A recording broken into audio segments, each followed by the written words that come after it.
James Javier.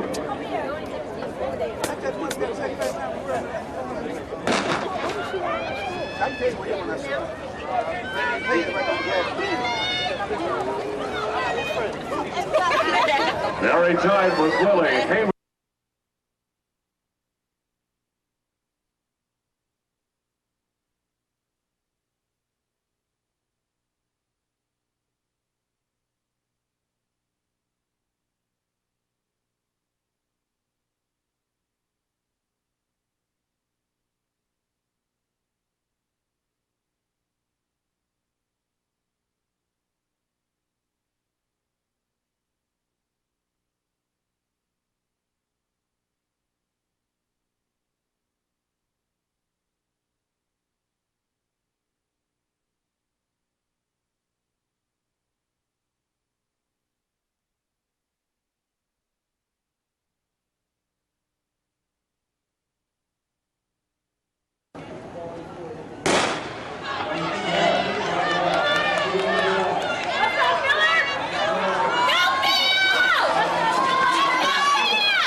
Let's go, James! Yes, I was.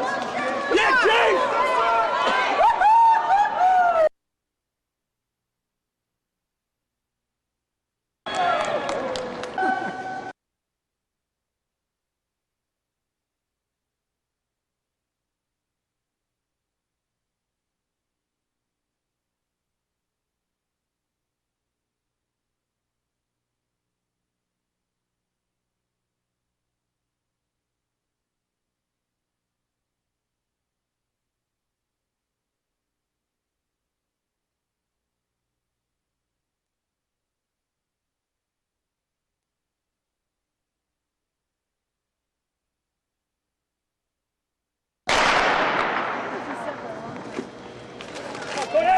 Here we go, quick! Let's go, Jaycee!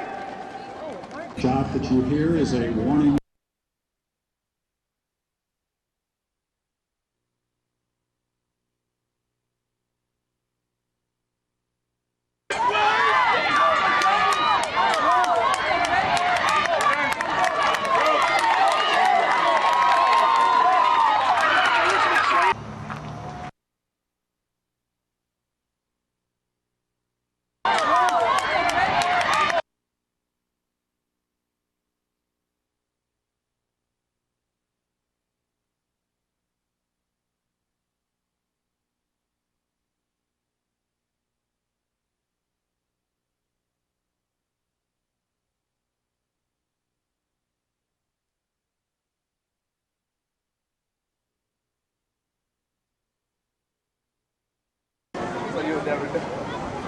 That's what always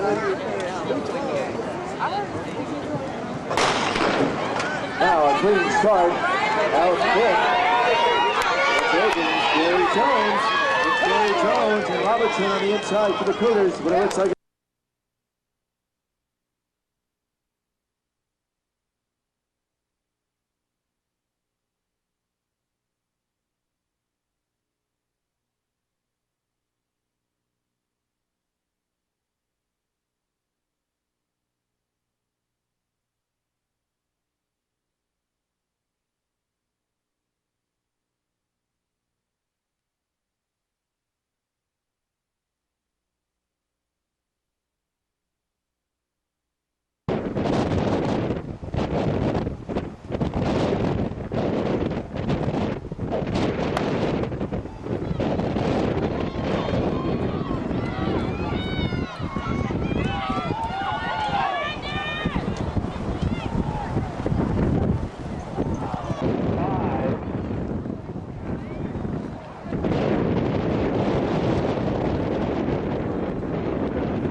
I know.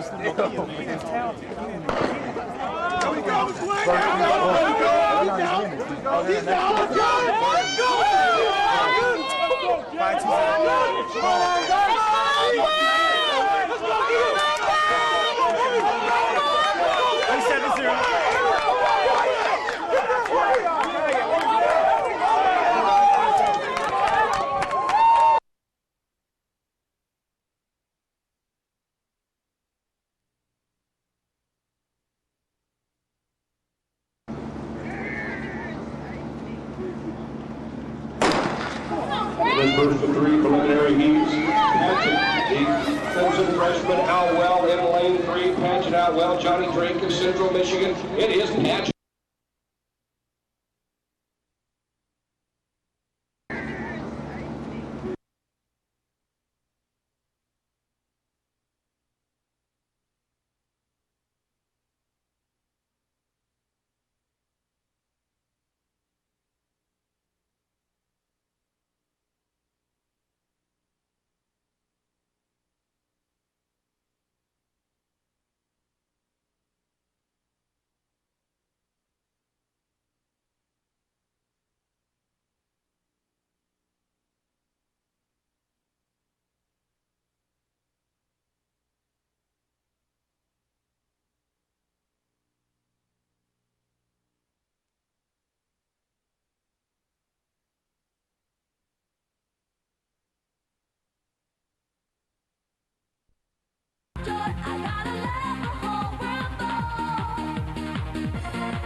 Now moving on to the men's 100 meter.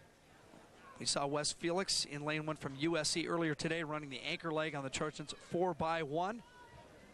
Michael Lipscomb, UCLA, is in lane 2. Darryl Rideau, USC, is in lane 3. And then what we think is really the race, and it's almost like a practice because they're all Cougars from Washington State. Anson Henry in 4, Anthony Buchanan from Wazoo in 5, and Benny Chapman, also from Pullman, in lane 6. Sultan McCullough from USC, and Luis Melo from Arizona State is in lane 8. 3 Cougs, 3 Trojans in this 8-man field. Anson Henry, you can see his personal best, 10.17. These guys can make an impact at the NCAA level in a couple of weeks in Baton Rouge, Louisiana. Anthony Buchanan, just a sophomore, has run a 10.16. That's the fastest in the Pac-10. Anson Henry has run 10.17. And Buchanan's 10.16 was wind aided, but the mere fact that they're running times like this in the Pacific Northwest, where the weather doesn't get good till about July 4th, supplements what Dwight says, that these guys really could be NCAA contenders behind, of course, Justin Gatlin, who is the all-world sprinter these days. You can see the qualifying there. Pac-10 meet record by Otto Bolden, an Olympic medalist on a couple of occasions. He also has the NCAA record at 9.90. Truly a world-class, international class athlete while he was at school at UCLA. But this really should be all about the 3 Cougars in the middle of the track. And boy, what a huge difference it would be when you got 3 guys from way up here potentially sweep the 100 meters. For a school that was known for a bunch of Kenyan distance runners, this is really remarkable, Dwight. And you've got a guy in Rick Sloan, the head coach, who really is a jumps guy and a multi-event guy to get these sprinters who really did nothing last year and really dominating this year. It's quite a feat. Henry in 4, Buchanan in 5, and Chapman in 6. Henry got out very well, Jim. Yep. Henry and Rideau for USC. It's Henry. Rideau's trying to hang on, and here comes Buchanan. And McCullough may have snuck in there for second on out in lane 7, and it looks like it may have been Benny Chapman, it looks like, with his leg already wrapped, who might have caught a cramp. Hopefully that's all it is in that hamstring, but he jumped up a little bit after that finish line. You hate to see that. From right to left, you can see him, Henry, Buchanan, and Chapman for Wazoo. Rideau doing a nice job early in this race trying to hang in there. It's Henry pulling away nicely, and then it's Buchanan. It's Buchanan that jumps up a little bit with that wrapped right leg. You can see right there. Oh, that's never a good sign. And they're attending on the track. Sophomore Anthony Buchanan of Washington State maybe has re-hurt that hamstring. Anthony Buchanan hit the deck immediately after crossing the finish line. He ends up in 3rd. His teammate, Anson Henry, wins the Pac-10 100-meter championship 2002. In lane 3. In lane 1, Pete Lopez, Arizona State, won the 200 meters at the Oregon Invitational. Luis Melo is in lane 2. Buchanan is a scratch in lane 3. Michael Lipscomb in lane 4. Anson Henry, who won the 100 earlier today, is in lane 5.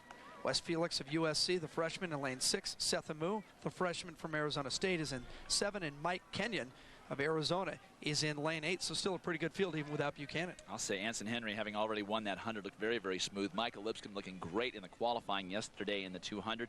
Looked very good in the duel with USC a few weeks ago in both the 100 and the 200. It'd be great for the senior to finally win one here at the Pac-10 level. And Mike Kenyon, of course, Dwight, won the 400 earlier. He ran very poorly in the heats yesterday, but as we saw, that's not necessarily a prescription for the final. Good start by Anson Henry in lane 5 of Washington State. He has Lipscomb of UCLA just on his inside. Lipscomb ran a superior turn. Now it's just a matter of can he keep it going up finishing straight. And it is those two. It's Lipscomb from UCLA and Anson Henry, Washington State. Henry, Washington State.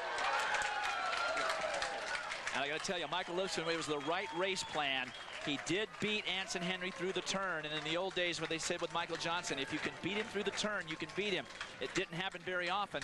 Michael Lipscomb put all of his money on running that turn hard and hoping that Anson Henry was tired from that 100 meters. But Henry showed a lot of poise there, gathered himself with about 50 meters to go, stayed relaxed, and as soon as he went by Michael Lipscomb, Lipscomb just tied up, and it went true to form. But Michael Lipscomb can be very proud of the way he ran that race. You can see him in the middle of the track in the blue. That is Michael Lipscomb. And on his left, that's Anson Henry. They are separating themselves from the rest of this field in the middle of that turn. Now watch when they come off the turn. You will see in the blue, third from the right, Michael Lipscomb will have a slight advantage. Lipscomb then now trying to press his advantage, starts to tighten up a little bit. Look at Anson Henry right next to him. He relaxes and lets the speed come out. And then over about 40 meters, he just slowly but surely eats up the ground. Now Lipscomb is really tight, realizes he can't catch him. Henry, double Pac-10 champion, 100 and 200. Look here, Lipscomb on that right with that empty lane next to him. Lipscomb actually comes off the turn with a slight lead. And then as they come at you, watch the difference in their technique. Lipscomb a little bit side to side there, Henry straight at us.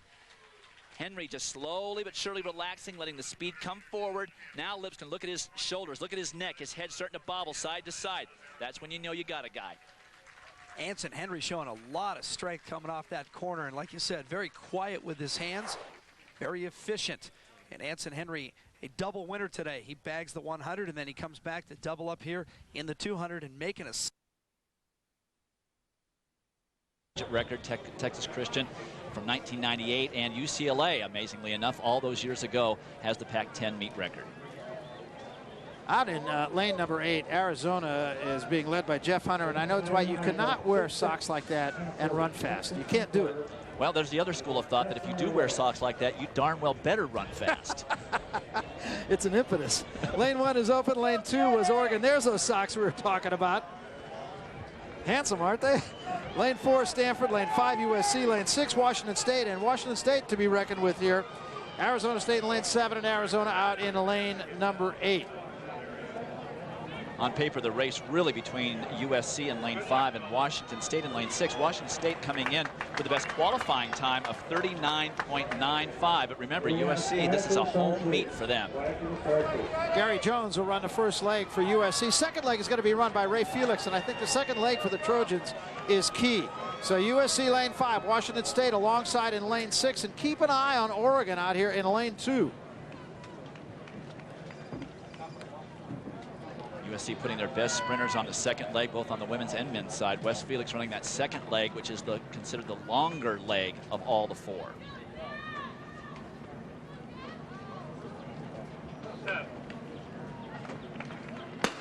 And we are underway in the 4x100 relay. Getting out very quickly for USC was Gary Jones. Jones has made up a little bit already on the first runner for Washington State, who is Lamar Kirk at the pass. And look at Wes Felix just eating up ground on that backstretch, taking that tailwind and putting USC in front. Big time run by Felix and an excellent pass by USC. It's going to be the Trojans and the Cougars. USC and Washington State very close as we come to the final pass. And Washington State, I believe, made the pass first. This is very close coming down to the finish line. It's going to be Buchanan for Washington State. He's going to give the Cougars the win over USC. And Arizona State closes quickly to finish in third place. A big run by Anthony Buchanan. And a big, big difference potentially in the team score for USC. You never want to give 2 points away, as tight as this team battle is going to be, but Washington State just more disciplined throughout those passes. And we'll look at the last one from James McSwain to Anthony Buchanan. And frankly, at that point in the race, the two teams were pretty closely matched as far as the lead was concerned, but they made such a great pass at the end. Anthony Buchanan being able to really take the baton on the fly, making the most of that whole fly zone that he was able to use, and ran away from Brandon Matlock of the Trojans. And that after a brilliant second leg by Felix for USC. So a terrific third and fourth legs for Washington State. Anthony Buchanan, a great anchor leg, and the Cougars win the 4x100.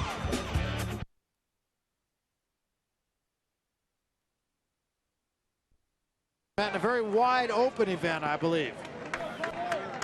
And here we go. The only team with was 2 teams with 2 entrants, Washington State and Cal. USC really needing to have more entrants in this 100 meters because they do have some points to make up, but you will see them do so in the field as well as in the 200 meters later.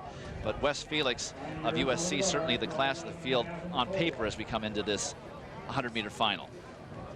Got some hot runners, though. Sammy Parker, who had a tremendous qualifying run, 10.18 in his qualifier yesterday, and Anthony Buchanan, who already has won an outstanding anchor leg in the 4x100 victory by Washington State. Jordan Kent in lane number 2, key runner for Oregon. Not likely to win the race, but this freshman, the son of Ernie and Diana Kent. Ernie, of course, the basketball coach at Oregon. And there's a look at Sammy Parker. Parker, also an outstanding wide receiver on the Oregon football team. And it's so funny to see the sprinters coming out of the Pacific Northwest as opposed to down here in Southern California. On the women's side, still the sprinters coming from this area, but the talent really being spread around nicely and evenly throughout the conference. Interesting to see Felix. His form has not been maybe what he would like it to be. Kind of flattened out a little bit toward the end of the season, but maybe has a big run in him today. Anthony Buchanan will be on his right shoulder from Washington State. He'll be in lane 5. Parker in lane 4. Benny Chapman, let's not rule him out. Very quick in qualifying. Also 10.19 for Chapman of Washington State. So the two Washington State runners bracketing Sammy Parker. And then all will have to keep an eye out in lane 6 for Wes Felix.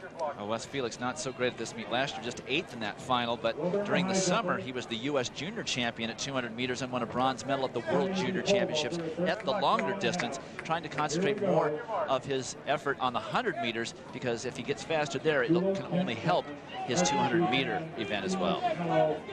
Should be a very competitive race. Look for Parker to get out quickly. Very good starter, former indoor champion. Two-time 60-meter finalist indoors. And very good out of the blocks. Very good at catching the football, I might add, also. And surprisingly enough, UCLA with no entry in the final here.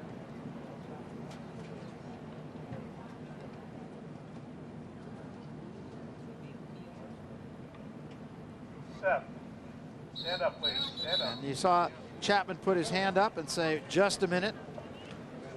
And that shows some maturity and some experience. It's the best way to avoid a false start. You don't feel right in the blocks. You feel a little uncomfortable.